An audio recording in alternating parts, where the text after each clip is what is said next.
Ah, ¿qué estoy mirando? Acaba de grabar.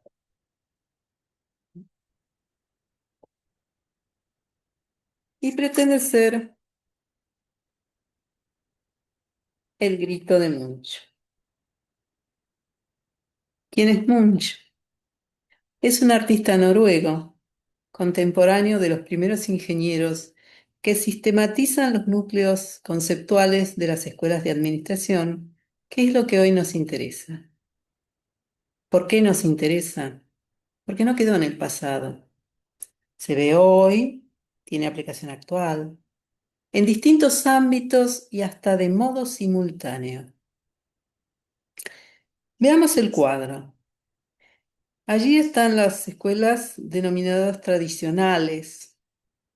Hoy vamos a tratar a algunas, no a todas, no en detalle, porque a lo mejor la memoria se va con la edad. Pero bueno, cualquier inteligencia artificial se los puede dar exhaustivamente. Así que mi función va a ser brindarles criterios, acercarles la experiencia, hacer que observen las relaciones que los modelos normalmente no muestran.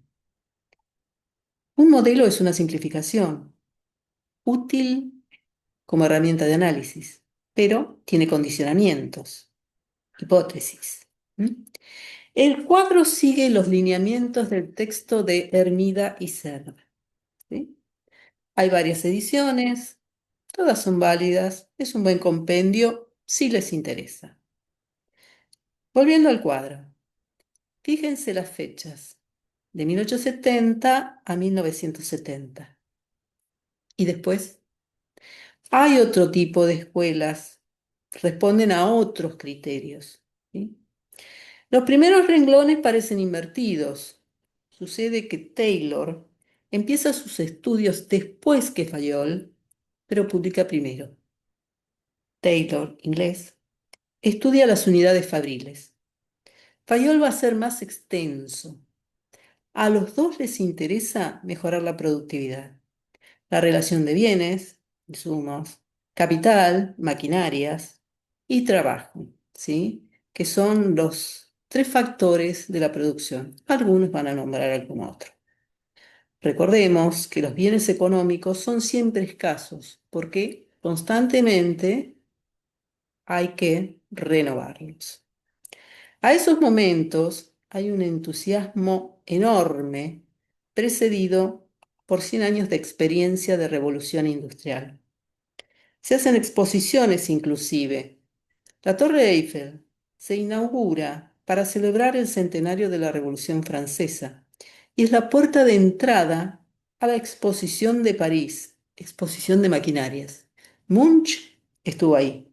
La exposición duró varios meses. Construcciones del estilo de esas que tienen esos hierros pesados, se ven en nuestro país, en las estaciones de Retiro, de Constitución, en la entrada del Teatro Colón. Es decir, ese entusiasmo se contagia. Pero ese mismo entusiasmo va a derivar en la crisis del 1929. Es la primera que se produce con abundancia de bienes. De lo que se carece es de moneda, o sea, del dinero para adquirir los bienes abundantes, algo que se va a reiterar y que supongo que nos resulta conocido. Taylor incluso va a medir el alcance de los brazos de un operario en su puesto de trabajo. Imaginen este mismo movimiento, ¿sí? Todo el día, todos los días, ¿sí? Toma algo de un lugar, ¿sí? Para entregárselo a su compañero, ¿sí? Y ese compañero, a lo mejor, es un tornillo y lo único que hace es atornillar, ¿sí? Piénsenlo, ¿sí? No sé ustedes, pero amén de que les puedan llegar a doler los brazos, uno ya se distrae y no sé, creo que al tercer tornillo uno tiene ganas de arrojarlo hacia cualquier lado. Consideren además que antes el obrero hacía todo el objeto, la modalidad artesanal de trabajo, ¿sí? Empezaba desde el inicio hasta que lo terminaba. Eso le daba una cierta satisfacción. Ahora resulta que le dividen la tarea, considerando que esa reiteración, ¿sí? Especialización, va a llevar a que se haga el objeto más rápido y mejor. Y resulta que no es lo que sucede. Se pretende que el trabajador se comporte como un engranaje más, que sea el nexo de aquello que la máquina no tiene automatizado. Está cosificado. La persona en algún sentido no se adecua y eso es algo que resulta no deseable para las empresas, a un punto tal que una empresa de Chicago se lo plantea a un grupo de científicos de Harvard como problema. ¿Mm? Todos los científicos lo toman, piensan que va a ser un estudio de unos 3 meses, con unos 5 o 6 trabajadores, y resulta que termina durando casi 5 años, involucrando a casi 15.000 personas y sin que se extrajeran todas las conclusiones que esperaban. ¿Mm? ¿Qué pasó? Resulta que somos históricos y sociales, algo que ya había dicho Vygotsky en la década del 30. Pero, como estaba en la Unión Soviética, en Occidente recién se lo conoce en los 60, más o menos.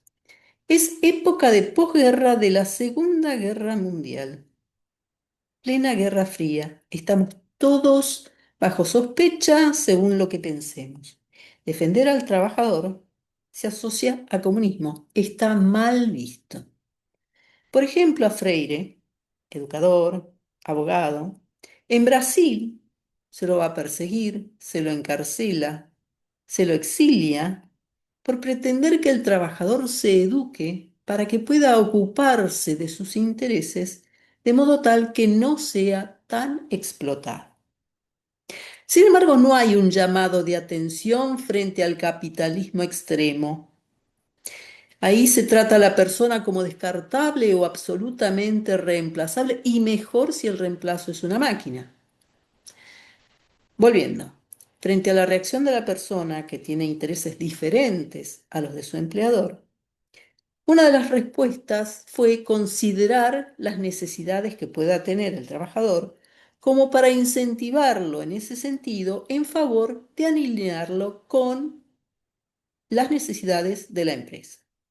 Así que Maslow va a categorizar esas necesidades, va a establecer una pirámide. Otra respuesta, como análisis, es la teoría XY de McGregor. X es todo lo bueno, Y es todo lo contrario. Entonces, referido a un trabajador, X es el trabajador responsable, bien dispuesto, y el tipo es un vago, no quiere trabajar. Esto es lo que hace a la escuela psicológica.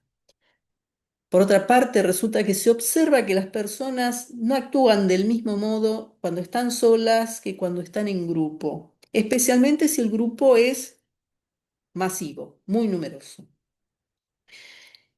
Y se va a ver, sin embargo, que algunas personas inciden en esos grupos de un modo que los lleva. Entonces van a analizar esos modos de comunicación de esos líderes, sus modalidades. Y esto es lo propio de la escuela sociológica. Igual es tema que miran otras disciplinas, Freud desde el psicoanálisis, Ortega y Gasset desde la filosofía. Puede haber otras respuestas y de hecho hay quienes ensayan extremar el control. Entonces, se van a definir los modos de operar y cada acción tiene que estar respaldada por un documento, aunque sea una orden escrita. Esto va a constituir los manuales de operaciones. Y también se van a delimitar los niveles de autoridad, que graficados conforman lo que conocemos como organigramas. Esto es tema de la escuela burocrática. Le hemos dado un sesgo negativo, pero no hay software ni hardware, salvo venta de know-how, o sea, de cómo se hacen las cosas, que no tenga su manual. Va a depender de nosotros si lo leemos o no, ¿sí? Si lo leemos es una cosa. Y si estamos con prueba y error toqueteando es otra, ¿sí? Pero la posibilidad de acceder al cómo se tiene. Entonces, el eje de estas escuelas es considerar al ser humano como mecanizable, como uno de los factores de la producción. ¿Mm? Fíjense cuándo se desarrollan estas ideas. Es en medio de las guerras mundiales. Durante las guerras, las fábricas tienen que producir para la guerra. Los operarios pasan a ser las mujeres. El hombre está con el fusil en el frente. Cuando regresa el hombre, si no tiene secuelas, se desplaza a las trabajadoras y la empresa retoma la producción primigenia. En todo esto está subyacente lo que Marx definió como plusvalía en el siglo XIX. ¿M? Es el capitalismo en el que estamos inmersos y busca crecer. De eso resulta que el lenguaje de la administración, de la economía, de la ganancia, se va expandiendo a todas las actividades, inclusive a la educación, especialmente a partir de los años 60. Recuerden lo que mencioné de Freire.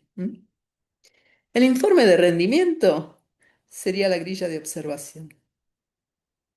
En síntesis, las escuelas tradicionales intentan organizar producción y trabajo y conforman modelos como respuestas que se dan unas a otras. Lo que no considera una es materia prima de la otra escuela que la continúa en el tiempo. ¿Sí? El hilo conductor es que la persona del trabajador no es un engranaje de una máquina, no se adapta al trato cosificado y por otra parte se organiza en grupos, produce huelgas, por ejemplo. No es el genio de una lámpara que dice sí amo y cumple los deseos del empleador a rajatabla. Y esto va a generar planteos y respuestas. ¿Mm? Lo que estoy haciendo, acabo de hacer, es una integración. Algunas ideas de la economía general, de la historia general, de la historia económica, sucesos, ideologías, algún ejemplo, contexto. Me interesa que vean la complejidad y que el modelo puede ser una muy buena respuesta o ninguna. Ustedes como profesionales van a tener que considerar esto según la función que ejerzan. En general se suele estar medio como en una burbuja cuando se trabaja, pero hay puestos en los que salir de esa burbuja es obligación. Si son un SEO, si están en comercialización, tienen que salir a buscar el nicho, que es el lugar de negocios que los otros, los competidores, ¿sí? no han vislumbrado. Los emprendedores inversores parecen tener una visión natural en ese sentido. Entonces, esto fue una introducción. Los temas se van a retomar. Próximo encuentro, por un lado, se van a dividir en grupos y cada grupo va a considerar uno de los temas propuestos en el campus. ¿Sí? Vamos a compartir. Aquí se pueden ver que están listados. Van a tomar uno de estos temas y lo van a desarrollar en no más de 5 minutos, apuntando al de qué se trata, ¿sí? Como inicio para tratar el tema en clase. Por otra parte, me interesa darle una dinámica, entidad dinámica a estos conceptos, a todos los conceptos que vamos a tratar. Así que para pensar, ¿qué ejemplos de las escuelas consideradas hoy identifican en la actualidad, o sea, en el hoy. O sea, cualquiera de una empresa, un sector, un perfil, una noticia, la escena de una película. ¿M? ¿Qué ejemplos de las escuelas consideradas hoy identifican en la actualidad? O sea, en el hoy. A todo esto, ¿el grito por qué sería? Gracias por haber estado allí. Hasta la próxima.